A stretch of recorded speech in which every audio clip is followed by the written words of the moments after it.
আমার বাচ্চা আমার লাগে, তোর মতন কোনো টেনশনে আমি জন্ম দিয়েছি।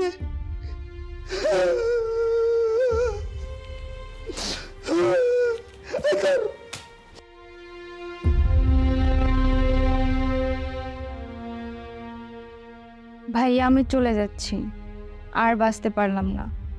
আজ তুই বোরকা পরা যে মেয়েটাকে বাজে বাজে কথা বলেছিস সেটা অন্য কেউ না, আমিই ছিলাম। এটা আমার নতুন বোরকা, তাই হয়তো তুই আমাকে চিনতে পারিসনি। আমার বান্ধবীরা বলতো যে তোর ভাই ভালো না, মেয়েদের সাথে অসভ্যতামি করে, মেয়েদের নোংরা নোংরা কথা বলে। কিন্তু আমি কখনো বিশ্বাস করিনি।